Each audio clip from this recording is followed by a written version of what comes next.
Are you ready? Because we are rolling.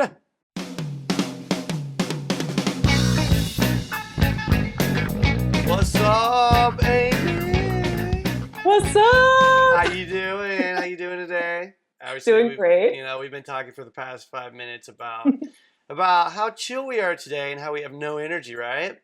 Yes, totally. No energy at all. Not at all. Well, hey, let's get right into it. We're just going to start off for those people out there who don't know who I'm talking with right now. This is Amy from Strong Inside Out. Amy, a little bit about your background, just briefly, just over the past 20 years, if you could just sum those up in maybe a couple sentences would be great. Have fun with that one, yeah. I run a site called Strong Inside Out, and what we do is empower people out of struggle with movement and living healthy. So a little bit about my background is I used fitness and healthy eating and basically taking back the reins of my life to overcome clinical depression and a suicide attempt. So now I help other people take the reins back in their lives and really take control of their body and mind again. So, interestingly enough, talk about depression, and you actually went through and tried to commit suicide, and we can go into a little bit of that later. You sent a letter to your boyfriend, and just really you were ready to check out, but looking at you now, you wouldn't think that. You're a pretty energetic lady. You seem to be loving life. So today, if we talk a little bit about empowerment and kind of how you came back from where you were and what you did, and of course how it relates to what you do today. Yeah. And let's just go kind of into it and start talking about that, if you're cool with that. Yeah, definitely. It was I didn't send the note to my boyfriend, but I did talk to him, my ex-boyfriend, that night, and I did write a letter. I did everything, but I was talked down enough, thank God. But a lot of people aren't, which is really unfortunate. So I believe that by really finding fitness, and it took me a few years after hospitalization and everything to really find what worked for me. So if it's a long process, that's normal. It's not anything that you're doing wrong or anything that you need to fix. You just need to find your way of doing it. But when I found consistent movement, it was really helping me to hold on to and kind of just like solidify the practices I was using with my therapist, which was cognitive behavioral therapy. And it helped me become more disciplined in and outside of the gym, as well as just really hold on to that knowledge that I could push past things that were hard. Because I feel like a lot of us, especially nowadays, are raised like not to deal with struggle. Like there's this medication you can take instead. Like if you have a headache, go ahead and take a pill because you shouldn't have to, you shouldn't feel that way. And all that kind of stuff. And instead, I think that doing with a little bit of pain and struggle is, it's necessary for growth. So yeah, I just kind of went all over the place. No, that's great. I think something else, that you brought in there, a good part of it is that you did it along with your therapist. And so you basically had your support there. And Yes. I think we all know that we can all feel like we're all alone in the world at times and think that that we have to do it. I the same thing. I put a lot of pressure on myself and think that I have to do everything myself. But there are people there, and if we do have a good coach, in your case it was a therapist, and I'm sure that in the exercise world you also had coaches and things like that.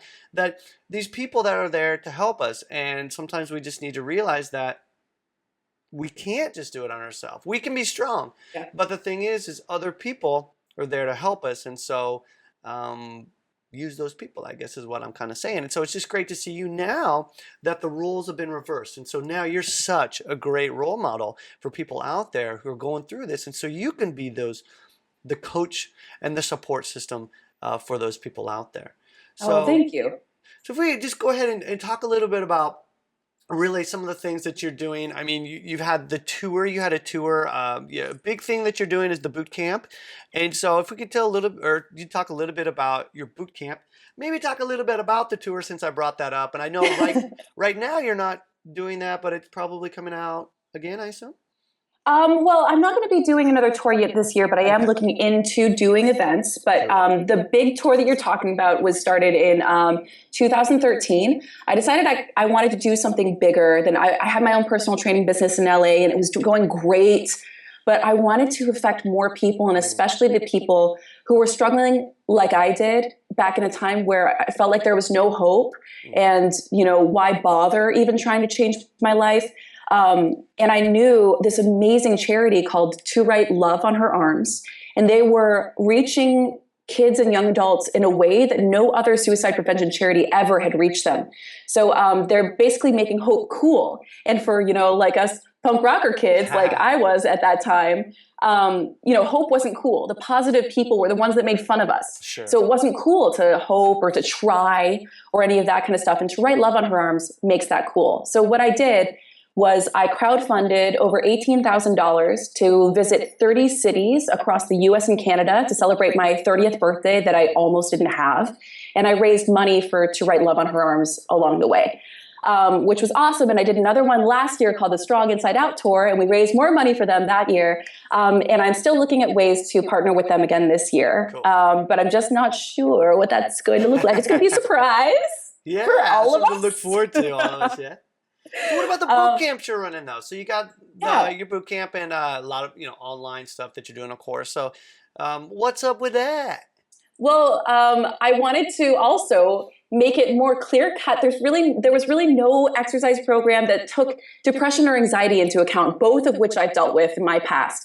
And you have to treat that mindset a little bit differently, because with depression, it's really easy to get overwhelmed. So if you take on too much, you're likely just going to quit it all at once, or just say that it's impossible and not maintainable. And with anxiety, you want to take on too much. You want to take on all of these things, and then you get overwhelmed, and then you give up entirely. So our program focuses on using movement as an outlet to make your whole life better, with mindset challenges as well. So it's basically a monthly membership program, and we have personal coaches in there to really tailor everybody's experience and really take everybody's personality into account. And we have this awesome group support system. I'm really excited about it. And they're just so supportive and positive and wonderful with each other. It really is like, it's my baby. I love that program, the Strong Inside Out Bootcamp. And it's great because it talks about, what we were talking about earlier, the support system, and knowing that if you have somebody there for you and helping you out, it makes things at least a little bit easier. Getting back to, life isn't always easy all the time. I mean, we all have shit that happens, right? And so, something you wrote about on your blog recently was looking at mindset changes. And so maybe if you can go into a little bit about what are some things that we can do? What are some of these mindset changes that we can use in our daily life that can help us for when we start to feel things get a little bit too much for us, or maybe we don't feel like we have control over a particular situation? What are some mindset changes that we can do for that? I think mindset is really all about perspective. So it's all about, like, whether you choose to suffer through struggle or not is completely your choice. It doesn't have to be a negative experience. I know a lot of the time now when I struggle, I'll automatically go into that, oh my gosh, this sucks. I shouldn't have to do this. This shouldn't be my life. This wasn't this hard for this other person. And I'll stop myself. And that's a cognitive behavioral thing too. Stop yourself and actually say out loud sometimes, like I do, stop, take a deep breath. I just talk to myself a lot. That's a very normal thing.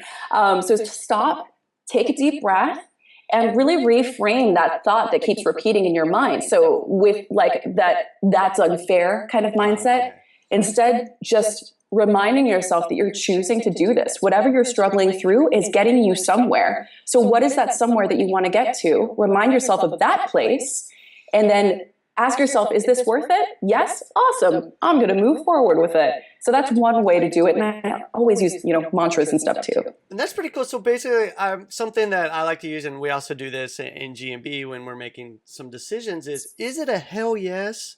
And if it's not a hell yes, then it's a no. And so sometimes, right, we can get sucked into things that maybe we think, well, just kind of give it a try. And then all of a sudden we find that it kind of overwhelms us and we realize this isn't really something that is my hell yes. And so just like what you said, is it worth actually pursuing? And if so, you make the choice. And because you've made that choice, maybe it'll be a little bit easier when you say, stop, take a breath, okay, get that clarity again for why you're doing it. And so this is something, of course, that we talk about a lot, is the why. I mean, why do you choose to do something? And if your why is very strong, then it's not that it'll be easy, but you can go back to that and use that as kind of your power to help keep you going, even when stuff gets Yes. wrong. But yeah, just like what you said, just taking that break and stopping and taking a breath. Yeah, I need to do that a lot too. So, Yeah. Constant reminders. It's just all about constant reminders. so and to me, it sounds like you trained yourself to be able to do this, and this isn't just something. Of course, you woke up and you're, I assume, able to do the very next day. So, No. I guess then that way the exercise would be a good catalyst to help you to be able to train everything. So, as far as the training goes, let's talk about single leg squats. I'm just kidding. I love them. I know that drives you crazy when people say that. That's just why I was bringing it up. But basically, like as far as the exercise and things, so what drives you? What makes you want to get out of bed in the morning and continue to do this? What's your why? Is Yeah. is this a podcast where I can swear? You can say anything you want. We'll do the little beep. No, I'm just kidding. You can say anything you want. Feel free. Just as long as it does. Yeah, let me drink my coffee before. Yeah. You say something Before funny you so I spit don't it out split the it all over computer. there. Yeah. The thing that gets me out of bed every day, is the number of lives that we help make better with Strong Inside Out and the Strong Inside Out Bootcamp. But B, for my own personal, like a growth with training and everything, because as you get more proficient at everything, as you start, I am definitely like, I'm addicted to getting certification. So it's like nonstop for me. Do you have that problem? I definitely have that problem. Yeah, not anymore. I used to, Okay. like a lot, but yeah. I definitely have that problem, and I like never stop learning. And like, you can definitely reach a point where it's just like, oh, well, I know how to do all of this. What am I going to do today? Yep. But like, really pushing myself to do badass shit is what gets me out of bed every single day. And I just recently, like this last year, okay, plug, feel free to use this as a testimonial for your site, by the way. I just hold on just a second. Wait, exactly. Get your quill out. I've been working on handstands for a year, literally a year, probably about 5 days a week, mostly every single day for 6 months of that. And I could not hold them. I could not hold them at all. I got your free opt-in for the handstands, and I started doing hollow body holds. Within 2 weeks, I'm holding an effing handstand. What up? It's the secret to everything in life, and that is join GMB. No, I'm just kidding, Exactly. but no, it's really cool to hear that, but something to back up, and something that we like to say is do cool shit. Yeah. Do cool shit, right? And if you find something that you like to do, and I mean, God, you're doing it for so long and you're doing it 5 days a week, well, obviously you want to do cool shit, and you kept going with it, and I'm just glad we could help. But I mean, I'm sure that there's people out there though that have the same thing. They want to do something and they're just banging their head against the wall, and then they find you. And you're just like, no, it can be this way. And I think that's so cool that you and me, we can be role models for people and show people that it's not just about banging your head against the wall. It is having fun with what you're doing and you can do some cool shit in the process. So it's very cool. Thanks for letting me know that. Yeah, of course, dude. Thank you. Testimonial right there. Totally video testimonial. Love it. So yeah, getting out of bed and being able to help people, and then also focusing on doing cool shit, like you said. I think that's great. So as far as not just exercise but life, and you've actually moved, so you don't live in LA anymore, right? So where do you live, if you don't mind me asking? Address, please. Just so I can hang out with your husband. That's all. Yeah. So. I live in San Diego now, and I'm loving it. It's like LA, but a little bit more chill, a little bit slower, which is kind of like my husband and I like work for ourselves now. I'm completely just Strong Inside Out now, so being able to live wherever we want is definitely a perk. But we only moved 2 hours away. Yeah. But Southern California is hard to beat. Sure. But I say that because I've never been to Japan, so. Well, right now you don't want to. It's pouring rain and cold. So I would, but it's all good. It's all good. I think too, I think, again, if you look at things in the positive. And this is so tough. This is so tough to do, right? And it's raining outside and it's cold. But you can look at that as, shit, it's raining and it's cold. Or you can look at it a different way as an opportunity to, okay, I would have loved to be outside today, but instead I can, focus on something else and do something because it's raining. And so, just like what you said, is try and look at things not in a negative way, but step back, take a breath, and say, hey, listen, what's really going on, and what can I do in order to make that a positive? And so this is something that I really liked, especially like looking at your site and in your intro video. It's great because you just feel that positive energy that's in there. Now, I'm willing to bet that you're not positive and life is cheery 100% of the time, right? No. And so, but it is good to see that, in a video and things like that. Something we try and do. Obviously, I'm as human as they come, but I think that like looking at you and also chatting with you and letting people know that it is okay to just be yourself, have fun, and laugh any which way you want when you're on video. And I think that's really important that you said that. Sorry to totally interrupt you and hijack your speech there, but I think that it's really important to note that, well, I struggle with clinical depression, and that means it just comes in and out no matter what. You're not cured. I just didn't just take a magic pill and it just went away. It still hits me. It's just that I have those coping mechanisms, those tools in place that when it hits me, it doesn't affect me as long or as deeply.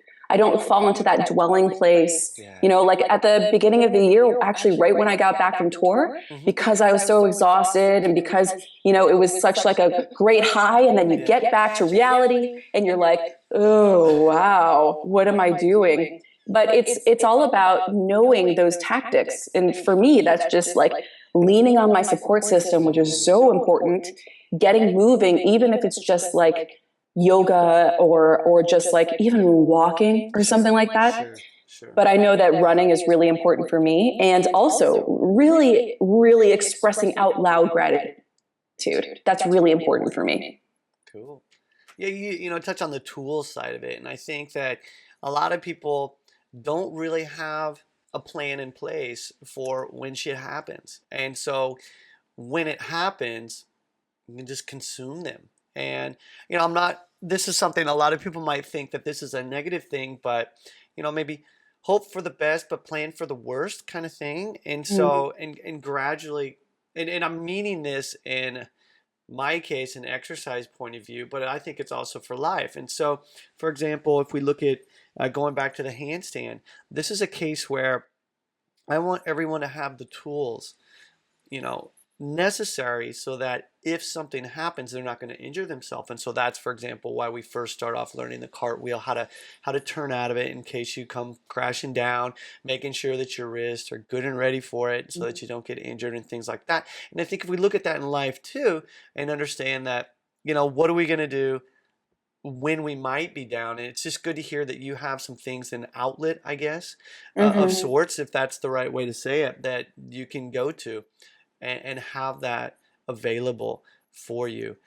Support system, yeah, I think that's wonderful, and I'm sure you probably agree with me, but sometimes your support system isn't there, whether it be maybe they're out of town or maybe they're having a day too, and so sometimes you just have to kind of figure things out on your own. And so I think that's why it's really cool with the way you have things set up. And the way that you're teaching people is to really believe in yourself and getting back to that empowerment. Yes. And so really, that empowerment, what does it really mean to you? And if you could, this is, I know, a very tough question maybe for you, but in your own life, what does that empowerment mean to you? I think empowerment really means, it's almost, I'm trying to think if it's a combination of a couple things or if I can sum it down to one thought here. It's first of all, having the knowledge that you can get through anything, that nothing will defeat you. And then, I mean, as the old adage goes, that if it's not killing you, it's making you stronger, that there's a reason for it. And I think it really means taking, the blows and looking for the lesson in them. I think that's really empowerment right there, being able to see that it is happening for a reason. That's so good. So good. I mean, it's tough, right? I mean, you look at things and so, there are people around us, a lot of people around us that are probably going through depression. And I know that a lot of people tend to step back because they don't know how to deal with it or help that particular person. But I think it goes for everybody in their life. It's just what you said is that resilience of sorts and being able to get back up, even after you've been thrown. This was a big thing, for me in my judo, because I came over here as the only white boy, right? And it was like all these people wanting to use me to clean the mats, basically, is like I used to say. And it was like, I just had to keep getting back up. And that's good. I think more people, if they could look at that and understand that we're all not necessarily going through the depression, for example, that you've gone through, but we all have to go through things. And as long as we keep getting back up and trying and keep going, things can be pretty cool, can be kind of fun. Because just look at you. You freaking love life, I tell you what. I do now. And it's not always sunshine and effing rainbows, but it is like, it is, even the struggle part is enjoyable now. It's just all about perspective. That's so cool to hear. Perspective. Yeah, it's all about perspective. You can totally shift that. It just starts with the choice to do it. Cool. So awesome. Well, hey, listen, we're going to end it right here. We'll be talking again, but. Oh, yeah. Tell you what, let's, for those of you listening out there, we'll have all the info on Strong Inside Out and Amy, where you can get all the goods. But anything you want to leave, like last words of advice? I think you pretty much said everything. But, I was like, yeah, that's good. Yeah. I think just know that even if you are dealing with depression or anxiety or any kind of life sentence disorder that they gave you at the doctor's office, you're not broken. Nothing needs to be fixed. It's just your way of being in this world, and there's nothing wrong with that. And I think that just really learning to live in spite of whatever they told you have is really the key to enjoying life. I hope I can help you do that. This is awesome. Thanks so much, Amy.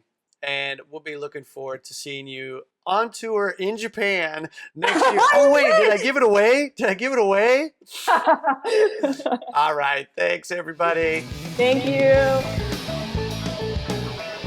For more great info, join us over at gmb.io. And be sure to check us out on iTunes and YouTube.